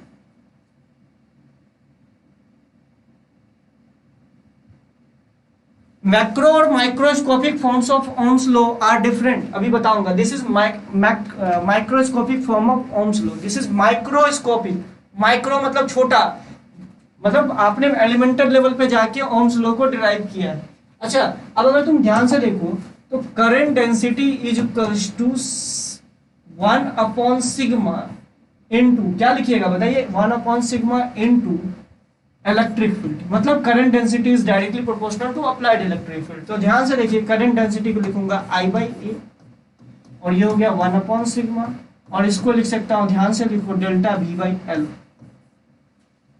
तो देखो delta V is equals to rho L/A into I।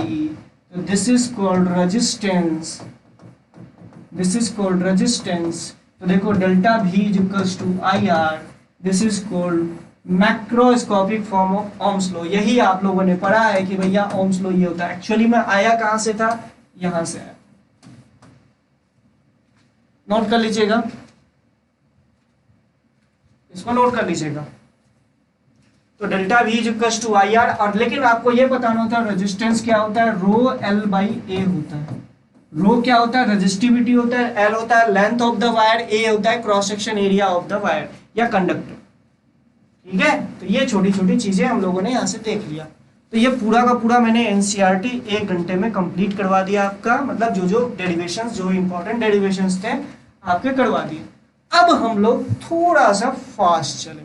अब ईमानदारी से बता रहा हूं, यहां से अब थोड़ा सा फास्ट चलेंगे।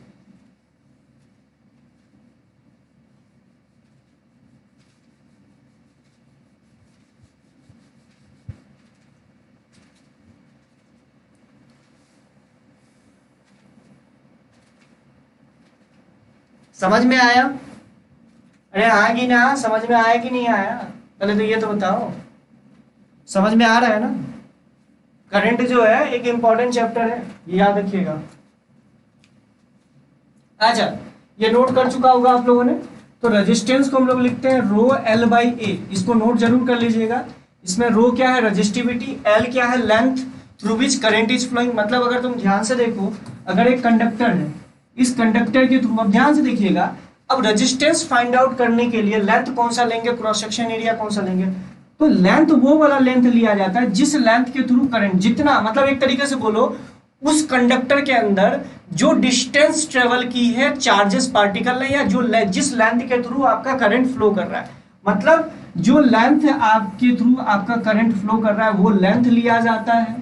और क्रॉस सेक्शन एरिया कौन सा लिया जाता है बेटा, क्रॉस सेक्शन एरिया वो वाला करंट जिस डायरेक्शन में फ्लो कर रही है उसके परपेंडिकुलर एरिया कौन सा है। जैसे मान लो कि करंट ऐसे फ्लो कर रही है तो ये पूरा लेंथ लेंगे, और इसके परपेंडिकुलर एरिया क्या आएगा, एक सिलेंड्रिकल टाइप का आएगा, मतलब स्फेरिकल टाइप, सॉरी अरे सर्कुलर टाइप का आएगा, डिस्क टाइप का। समझ रहे हो? ठीक है, चलिए अब अगर तुम ध्यान से देखो तो इसके लिए रेजिस्टेंस की वैल्यू हम लोग बोल सकते हैं रो L/A। ये आपको समझ में आया होगा। अच्छा, मान लो अगर एक छोटा सा एलिमेंट के लिए लिखा जाए, जैसे मान लो इस वायर का एक छोटा सा एलिमेंट ले लिया जाए, इस छोटे से एलिमेंट के लिए अगर छोटा सा रेजिस्टेंस लिया जाए तो उसको आप कैसे लिखोगे? अब देखिएगा रजिस्टिविटी जो होता है ना, रजिस्टिविटी बोल दो या आप कंडक्टिविटी बोल दो, क्योंकि ये एक दूसरे के उल्टे होते हैं, मतलब रजिस्टिविटी आपको पता है तो कंडक्टिविटी उसका उल्टा करके निकाल सकते हो। ये मटेरियल की प्रॉपर्टी होती है। अगर तुम ध्यान से देखो ये होता है एम, ये क्या होता है? अगर तुम ध्यान से देखो तो ये क्या होता है?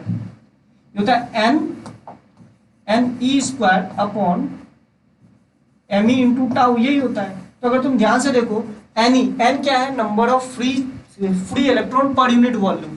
तो नंबर एक पर्टिकुलर मेटल के केस में तो ये तो कांस्टेंट होगा, ई तो कांस्टेंट है, एम ई भी कांस्टेंट है और टाउ भी एक पर्टिकुलर टेम्परेचर पे कांस्टेंट हो जाएगा।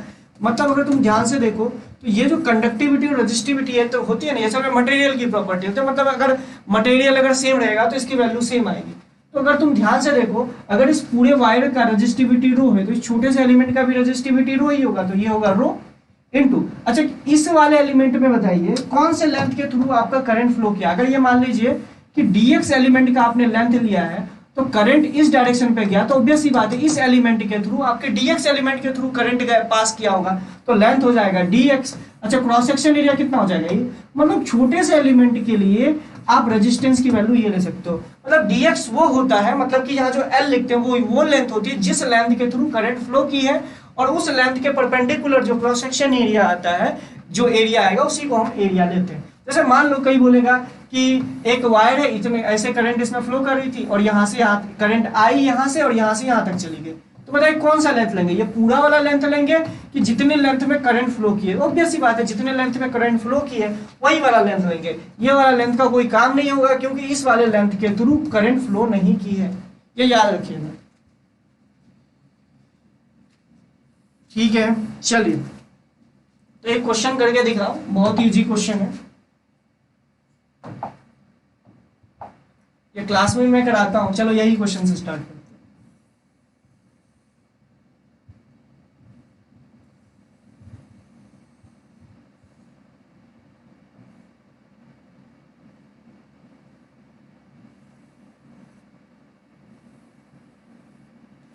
समझ रहे हो ये किस तरह का शेप होगा? मतलब अगर ये समझो तो ये कुछ ऐसा शेप का होगा, समझ रहे हो?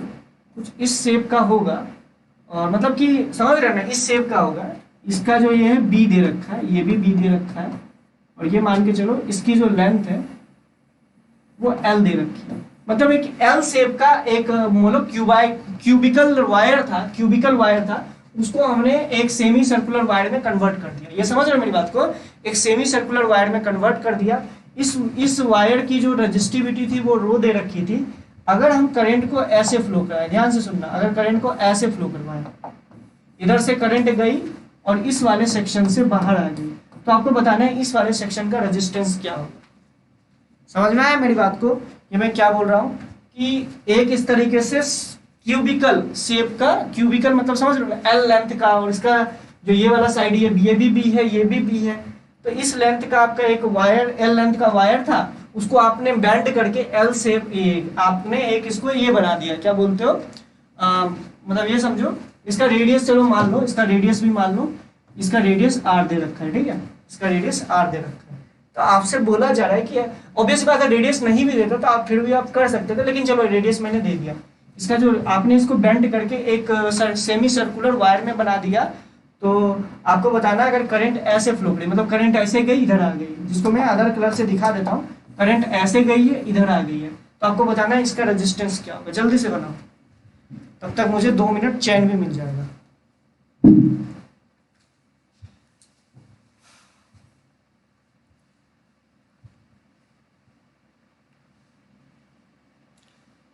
इसको जितना आसान आप समझते हैं उतना आसान है नहीं, प्लीज़ इसको थोड़ा सा अच्छे से कीजिएगा क्योंकि ये क्वेश्चन आसान है नहीं। तो अच्छे से कर लो बेटा, हीरो बनने की कोशिश मत करना, थोड़ा सा सोच, बोला हूँ तो उस हिसाब से सोचना।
हुआ किसी से? एक बच्चा बोल रहा है जितेंद्र पाल, अगर फिगर मेरे से अच्छा नहीं बनता तो उसके लिए गरियाना उड़िया मत कि साले तुम फिगर उगर बना नहीं पाते, कुछ समझ में नहीं आता है, तो उसके लिए गरियाना उड़िया मत।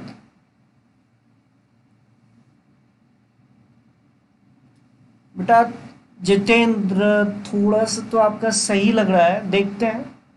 चेतन थोड़ा सा गलत लग रहा है बेटा आपका, थोड़ा सा सोचिए आप गलती कहाँ कर रहे हो।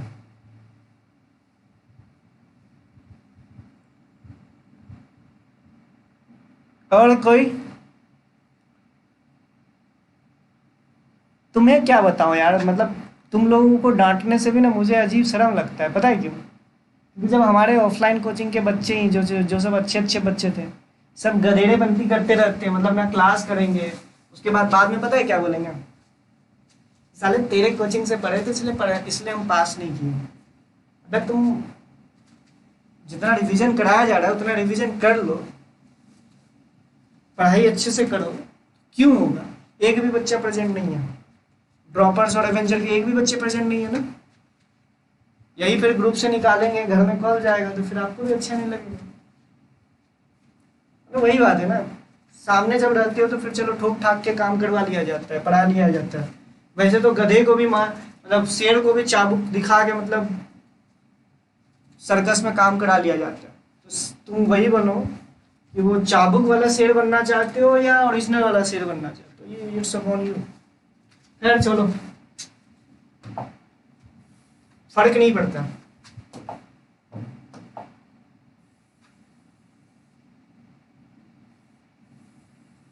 इसी तरीके से आपको दिया हुआ है, अगर आप सोचो,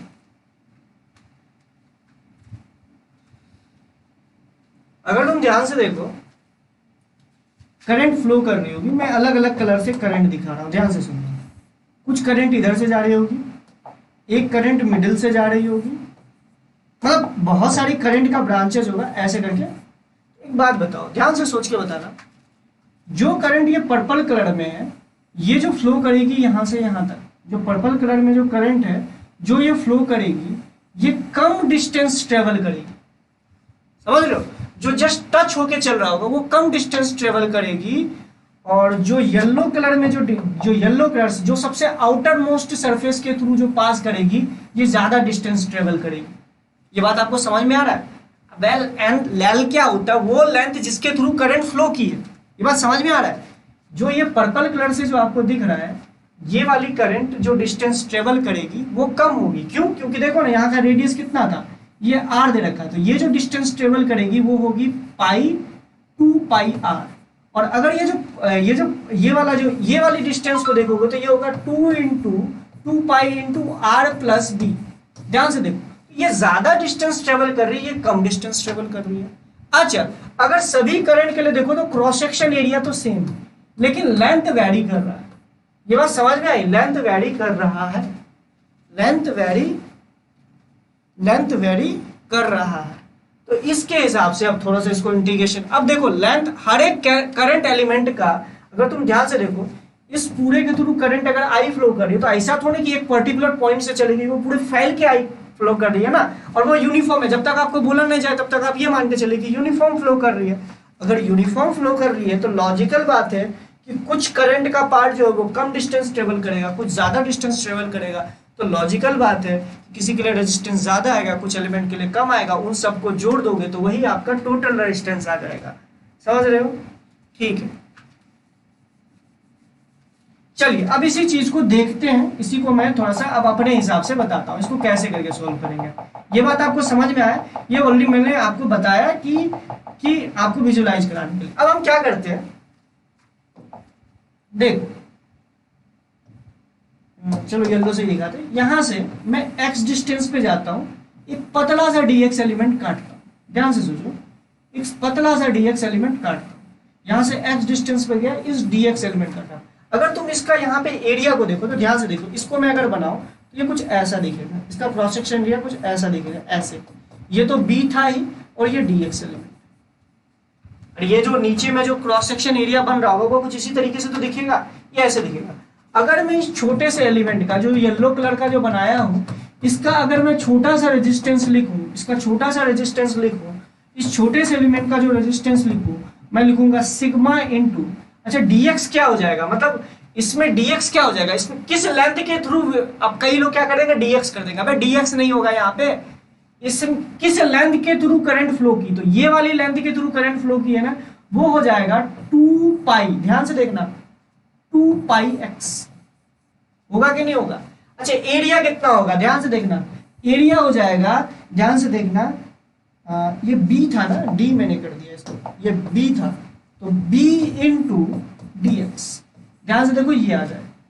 कई लोग बोलेंगे साला dx नीचे आ गया और x ऊपर आ गया, कैसे करेंगे, सबसे बड़ी दिक्कत तो यही हो गई कि अगर dx नीचे आ गया ऊपर x आ गया, अब क्या उल्टा इंटीग्रेशन करवाओगे, नहीं ऐसा कुछ नहीं है, ध्यान से सुनिएगा। ये तो आपका ये छोटे से एलिमेंट का रेजिस्टेंस, अगर तुम ध्यान से देखो, इसी तरीके से अगर मैं एक छोटा सा एलिमेंट यहाँ लेता हूँ, बगल में लेता हूँ, अगर तुम ध्यान से देखो, एक इसी तरीके से एक छोटा सा एलिमेंट ये ब्लू कलर में मैंने दिखाया। अच्छा ये बताओ, ये एलिमेंट और ये जो ब्लू वाला एलिमेंट, येलो वाला एलिमेंट और ये ब्लू वाला एलिमेंट कौन से कॉम्बिनेशन है, मुझे लगता है पैरेलल कॉम्बिनेशन है। पैरेलल कॉम्बिनेशन में क्यों है, अगर तुम ध्यान से देखो, पैरेलल कॉम्बिनेशन की एक खासियत होती है कि दोनों के अक्रॉस पोटेंशियल डिफरेंस सेम होता है।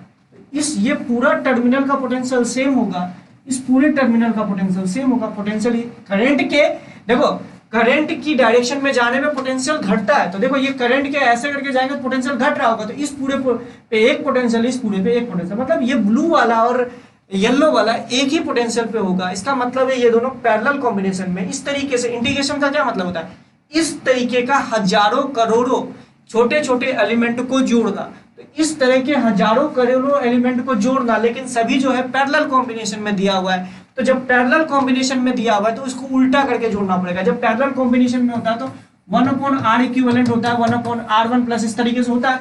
तो ये जो 1/r1 r2 r3 जो है ये असल में हजारों करोड़ों एलिमेंट को जोड़ना हो गया, ठीक है। अब अगर तुम ध्यान से देखो तो इसको हम ऐसे लिख सकते हैं, इसको हम लिख सकते हैं, ध्यान से देखो 1/dr इक्विवेलेंट, अगर मैं इसको देखो, इसको इंटीग्रेट कर दूं तो ये हो जाएगा, ध्यान से देखो ये पलट जाएगा, ये पलट जाएगा, जो हो जाएगा ये हो जाएगा b into D x upon, ध्यान से देखो ये हो जाएगा rho into 2 pi into x. अब इसी को इंटीग्रेट कर दीजिए, कहाँ से कहाँ तक के लिए, देख लो इंटीग्रेशन कहाँ से कहाँ तक होगा। ये लेंथ आपको r दे रखा था और ये x, ये कितना दे रखा था, अगर तुम ध्यान से देखो तो ये आपका b दे रखा था, इसको लिखोगे r से r प्लस b तक के लिए। तो यहाँ इसको सॉल्व करोगे तो या ये इसको जोड़ दोगे तो ये r इक्विवेलेंट आ जाएगा और इसी को आप सॉल्व कर दीजिए, जो कि आपका आंसर है। अबे ये d था, ये b था, सॉरी ये b है।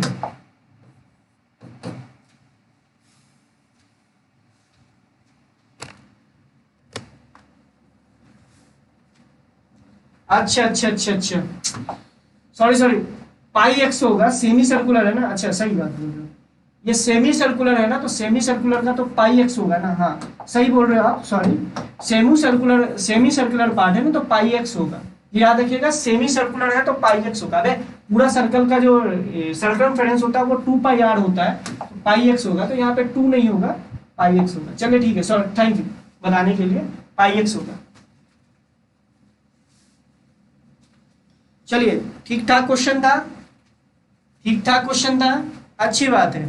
अब कुछ चीजें लिखवा दे रहा हूं, इसको नोट कर लेना, ये आपके लिए अच्छा रहेगा। अब जैसे ध्यान से देखो, अगर मैं इसकी बात करूं, ठीक ठाक क्वेश्चन था, इस तरह के क्वेश्चंस और भी मैं आप लोगों को सॉल्व कराऊंगा। कब सॉल्व कराऊंगा, जब आप लोगों का क्वेश्चंस का सेशन लूंगा, तो उसमें घबराने की जरूरत नहीं होगी, वो हम लोग कर सकते हैं, ठीक है। इसी तरीके से एक दूसरा क्वेश्चन है कि इस तरीके से सिलेंडर है, समझना, अगर ये सिलेंड्रिकल कंटेनर है लेकिन ये सिलेंडर अंदर से थोड़ा सा खोखला है, समझ रहे हो, अंदर से थोड़ा सा खोखला है, इसका इनर रेडियस हो गया a और आउटर रेडियस हो गया b, इसका इनर रेडियस हो गया a, आउटर रेडियस हो गया e। अब करंट किस तरीके से फ्लो कर रहा है वो इस पर डिपेंड करेगा। करंट अगर मान लो इस तरफ से इस ओर फ्लो कर रहा है तो रेजिस्टेंस की वैल्यू आ जाएगी, ध्यान से देखिएगा, और ये लेंथ आपको l दे रखा है, ये लेंथ आपको कितना दे रखा है, l दे रखा है, तो इसकी वैल्यू आ जाएगी, ध्यान से देखिएगा, रो l by pi b² minus a²। ठीक है। अगर करंट कैसे फ्लो करेगा, इस ओर से इस ओर की ओर जा रहा होगा तो रेजिस्टेंस की वैल्यू ये आएगी, ठीक है। अब अगर दूसरा मैं बोल रहा हूँ करंट जो है इनर सरफेस से आउटर सरफेस की ओर जाए, मतलब ध्यान से देखो, अगर इसका क्रॉस सेक्शन अगर मैं टॉप व्यू देखूँ तो ऐसे करके दिखेगा, मतलब करंट अब ऐसे फ्लो कर रहा है, समझ रहे हो, करंट ऐसे, ये जो इनर वाला सरफेस से इनर वाले से आउटर वाले सरफेस की ओर जा रहा हो करंट ऐसे करके, तो इस केस में जो रेजिस्टेंस होता है, इस केस में जो रेजिस्टेंस होगा, मतलब करंट ऐसे फ्लो नहीं कर रहा है, मतलब इनर सरफेस से आउटर सरफेस की ओर करंट ऐसे ऐसे ऐसे जा रहा है, जो कि आपको यहाँ पे थोड़ा सा विजुलाइज हो रहा होगा। इस केस में जो रेजिस्टेंस होता है वो होता है rho upon 2πl ln b/a, ये होता है। तो ये कैसे होगा, उसी तरीके से यहाँ से x डिस्टेंस पे जाइएगा, dx एलिमेंट लीजिएगा, उसका रेजिस्टेंस लीजिएगा, और इस केस में आपका सीरीज कॉम्बिनेशन होगा, याद रखिएगा, करके देखिएगा, आ जाएगा, ठीक है। चलिए, तो ये हो गया, ये आपका किसके लिए, ये सिलेंड्रिकल के लिए, सिलेंडर है भाई, सिलेंडर का ये वाला सरफेस बनाया हूं जिसमें कि करंट का डायरेक्शन आपको पता चल रहा है। करंट जो होते सभी आपका b-a लेंथ से ही जा रहा है, लेकिन यहाँ क्रॉस सेक्शन एरिया आपका वेरी कर रहा है।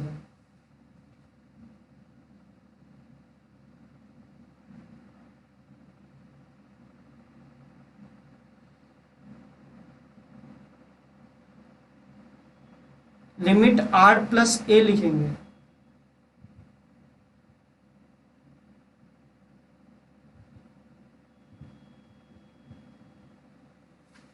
बेटा ठीक है, करवा देंगे, अभी जितना करवाया जा रहा है वो तो कीजिए, एक दिन में सब कुछ थोड़ा हो जाएगा, वो देखते हैं, पहले अभी ये तो करो करंट इलेक्ट्रिसिटी, ये समझ में आ गया। इसी तरीके से अगर आप स्फेरिकल कंडक्टर की बात करें, कि स्फेरिकल कंडक्टर है, अंदर से खोखला है, ये अंदर का रेडियस b है, बाहर का रेडियस a है, ये सब याद करना भी चाहो तो कर लेना। अगर इनर सरफेस है, ये स्पेयर है, वो पहले केस में तो क्या था, सिलेंडर था, ये स्पेयर है, इनर सरफेस से आउटर सरफेस की ओर अगर करंट फ्लो कर रहा है, या आउटर सरफेस से इनर सरफेस की ओर करंट फ्लो कर रहा है, दोनों भी बोल सकते हो।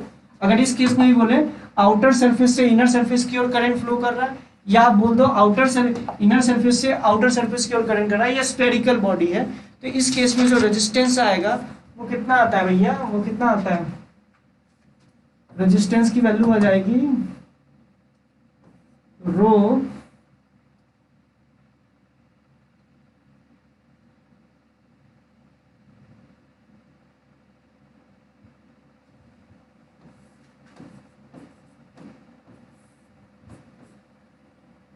अच्छा उल्टा कर दिया ना, ये अगर हम बार बार इसको ए बोल रहे थे,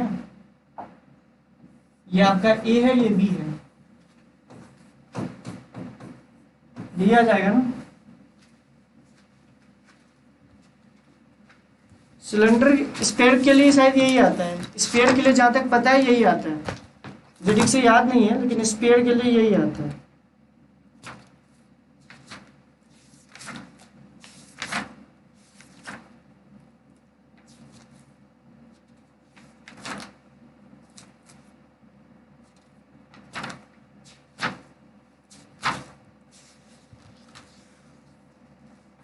एक बार मैच करा लेना, स्पेयर के लिए शायद यही आता है ना।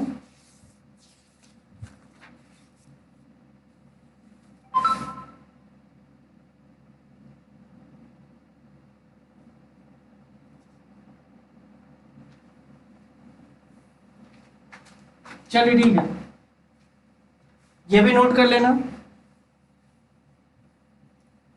ठीक है। ये सिलेंडर के लिए हो गया, ये स्पेयर के लिए होगा, इनर से आउटर सरफेस के लिए। चलिए ठीक है, ये याद करना चाहो याद कर लेना, 4π होगा वहां, 4π कहाँ, अच्छा हाँ यहाँ 4π होगा, ठीक है 4π, चलिए ठीक है 4π, अब सही है।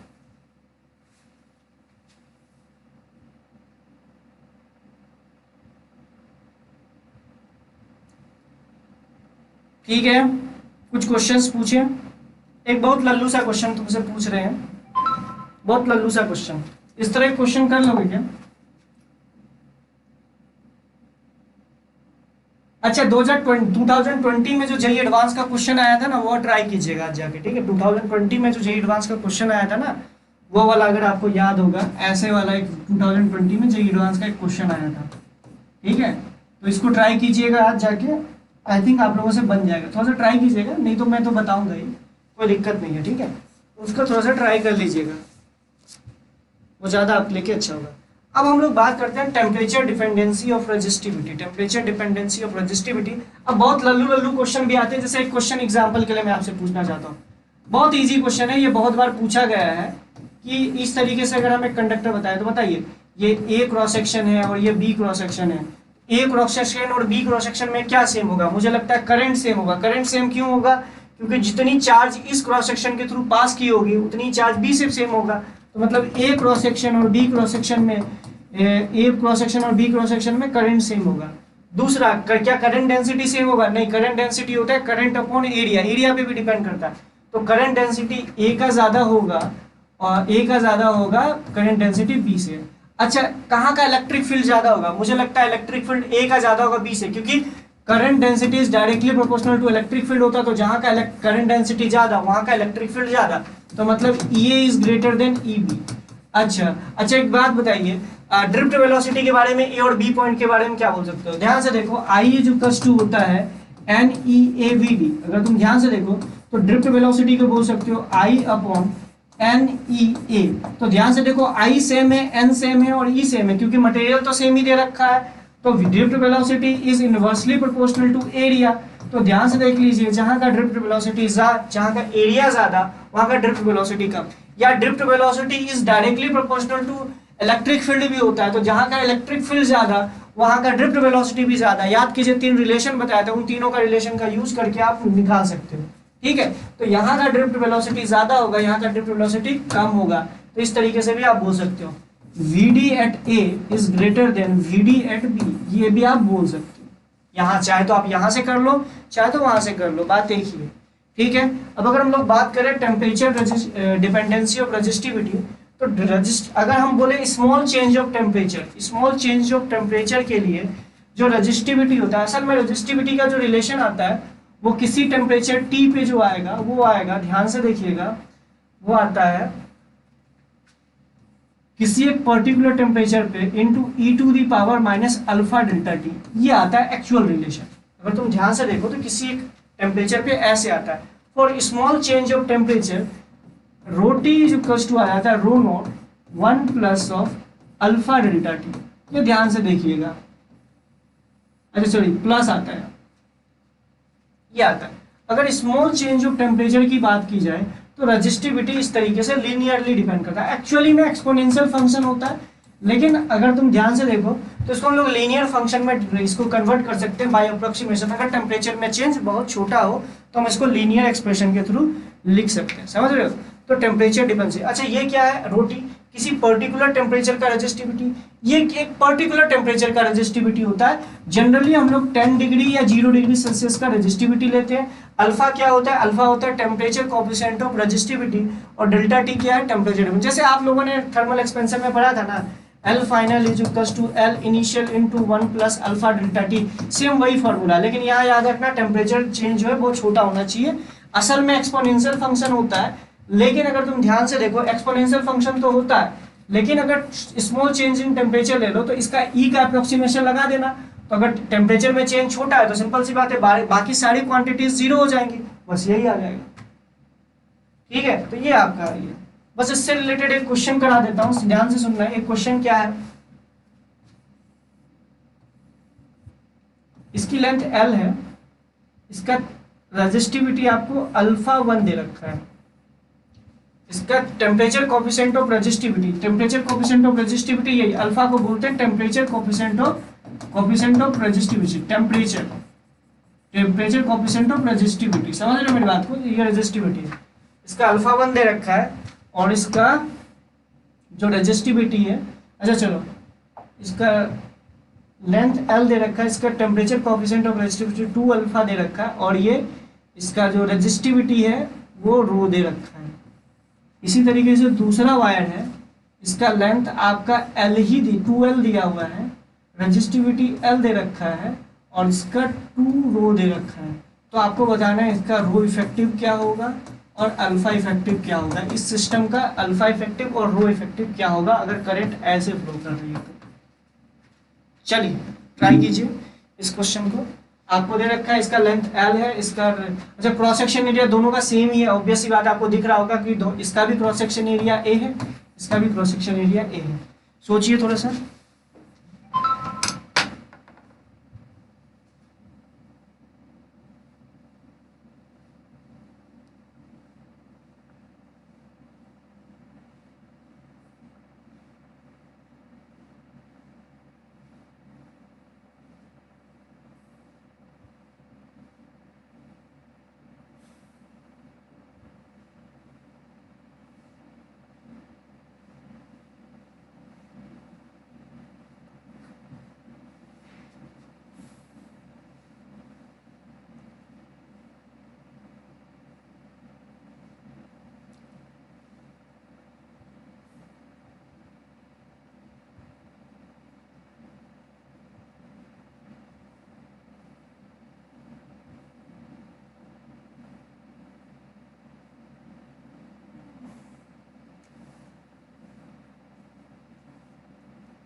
रो इफेक्टिव का मतलब होता है वो हाइपोथेटिकल रो कि अगर इस पूरे सिस्टम को एक सिंगल सिस्टम से रिप्लेस कराया जाए तो कौन सी हाइपोथेटिकल वैल्यू ऑफ रो से हम इसको भर सकते हैं। इसी तरीके से अल्फा इफेक्टिव का मतलब हो गया एक हाइपोथेटिकल या वो वैल्यू ऑफ रो जिसको कि हम सिंगल वैल्यू ऑफ रो से हम अल्फा से रिप्लेस करा सकते हैं इस पूरे मटेरियल का। समझ रहे हो? जैसे आर इक्विवेलेंट मतलब समझते हो ना, उस पूरे रेजिस्टेंस को हटा के एक सिंगल रेजिस्टेंस से रिप्लेस करवा सकते हैं ना, उसी तरह की चीजें। आर इक्विवेलेंट मतलब समझते हो ना, दो रेजिस्टेंस सीरीज कॉम्बिनेशन में 3 और 2, तो दोनों को हटा के एक सिंगल रेजिस्टेंस मतलब 5 हो गया, तो वही मतलब है इसमें। इतना ऑलरेडी आपको आइडिया होगा, छोटी छोटी चीजें हैं।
चलो ध्यान से देखो, जब भी इस तरह का क्वेश्चन आए तो आप ये क्या कर लिया करो। ऑब्वियस ही बात है, अगर हम इफेक्टिव चीजें निकालें तो उसमें कोई भी चीज शेप एंड साइज को चेंज नहीं करना है। अगर आपको याद होगा, ये ऑलरेडी मैं बता चुका हूँ, तो मतलब इसकी लेंथ हो गई, ध्यान से देखिए 3L, क्रॉस सेक्शन एरिया तो ए ही रहा, शेप एंड साइज को चेंज नहीं करना है। और इसका जो मैं बोल देता हूँ, इसका हो गया रो इफेक्टिव और ये हो गया अल्फा इफेक्टिव। समझ रहे हो मेरी बात को? ये आप यहाँ पे बोल सकते हो, मतलब इसका जो रेजिस्टेंस होगा और इसका जो रेजिस्टेंस होगा वो सेम होगा टेम्परेचर डिपेंडेंसी में। अगर तुम ध्यान से देखो, अगर रेजिस्टेंस अभी R है तो T1 T2 टेम्परेचर पे इसका रेजिस्टेंस कुछ R2 हो गया, तो उसी तरीके से इसका अगर T1 टेम्परेचर पर रेजिस्टेंस R1 है तो T2 टेम्परेचर पे इसका भी रेजिस्टेंस R2 होना चाहिए। इक्विवेलेंट का मतलब यही तो होता है, समझ रहे हो? तो इसका मैं लिख सकता हूँ, इसका रेजिस्टेंस प्लस इसका resistance should be equal to इसका रेजिस्टेंस किसी भी टेम्परेचर पे, तो इसको मैं लिख सकता हूँ rho L/A into 1 plus of 2 alpha delta T plus of, ध्यान से देखिए ये लिख सकते हैं 2 rho into 2L/A into 1 plus of alpha delta T is equals to, इसका लेंथ आप लिख सकते हो rho effective into 3L upon A into, ध्यान से देखिएगा इंटू लिखना 1 plus of alpha effective into delta T. इसको जोड़ दीजिए, इसके फॉर्म में लेके आ जाइए, आप कंपेयर कर लीजिए। तो ध्यान से देखिए, इसको मैं जोड़ के जो मैं इसको सोच रहा हूँ वो कितना हो जाएगा, 4 और 1 5, ये हो जाएगा 5 और ये हो जाएगा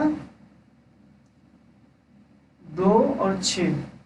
तो ध्यान से देखिए, तो ये हो जाएगा देखो 5 rho L by A plus of 2 2 4 2 6, तो ये हो जाएगा 6 rho L by A, 6 rho L by A into alpha delta T, यही आएगा ना।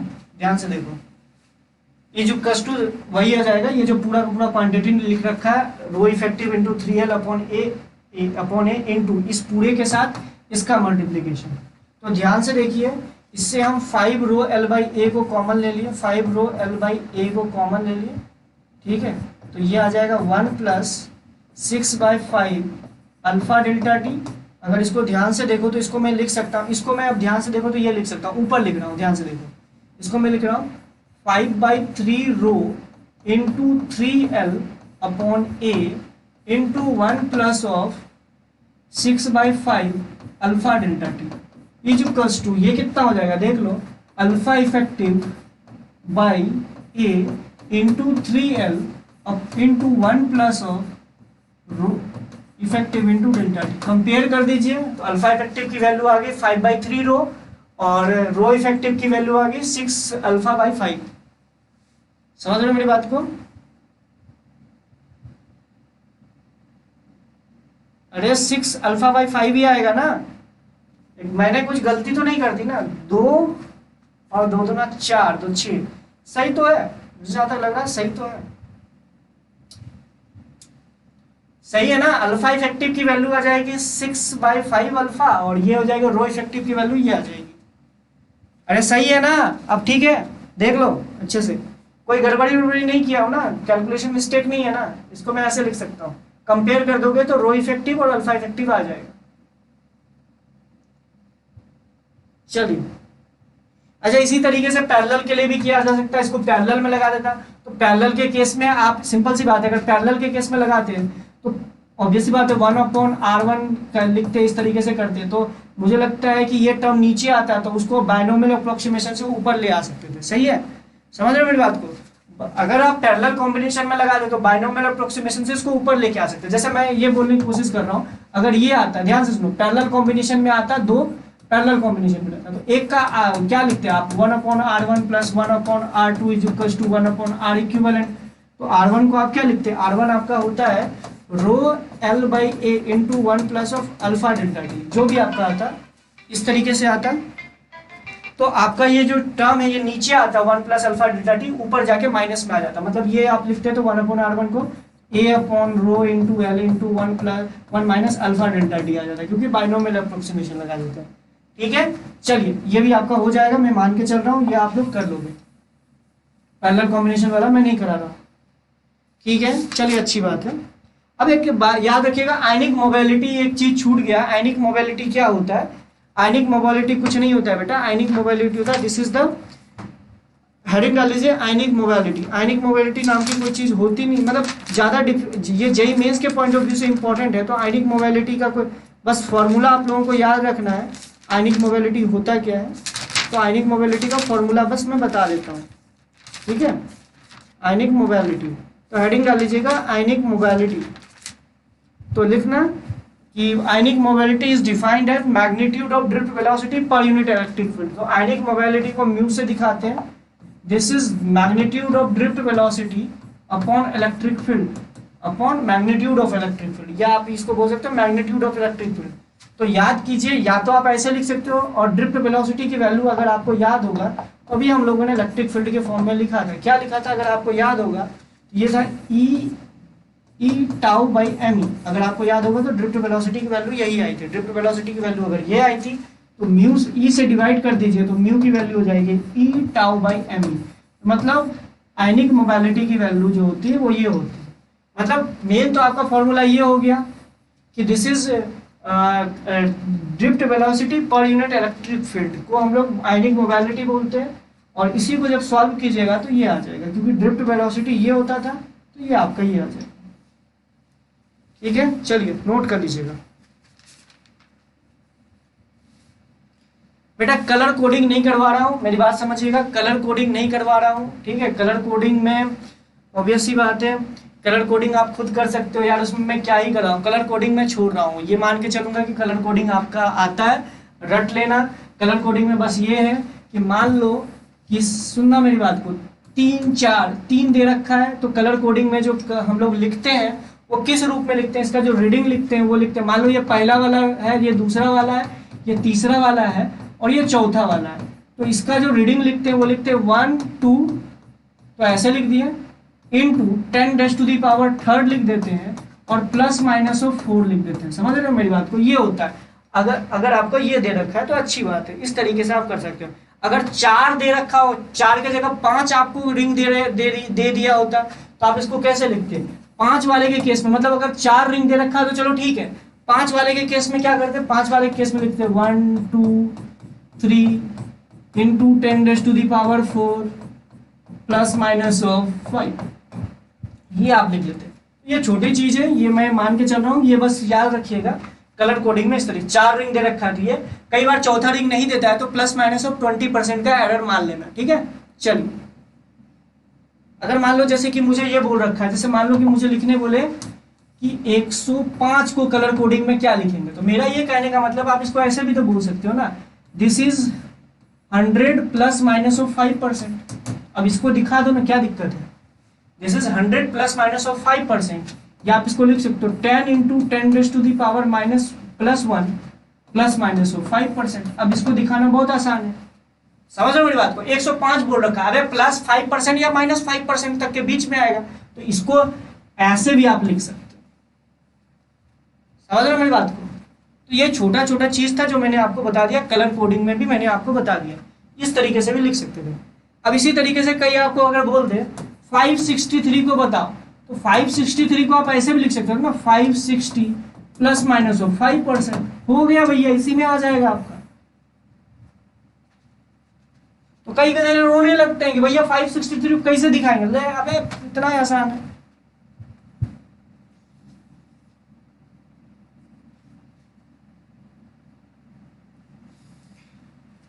±5% लिख भी सकते हो, नहीं भी लिख सकते हो। अगर ±5% का आंसर दे रखा है, अगर आपको यही दे रखा होगा 560 के रूप में अगर आंसर दे रखा है तो 560 के रूप में लिख लीजिए। अगर 560 के रूप में आंसर नहीं दे रखा है और प्लस माइनस एरर के रूप में भी दे रखा है तो एरर भी इंक्लूड कीजिए।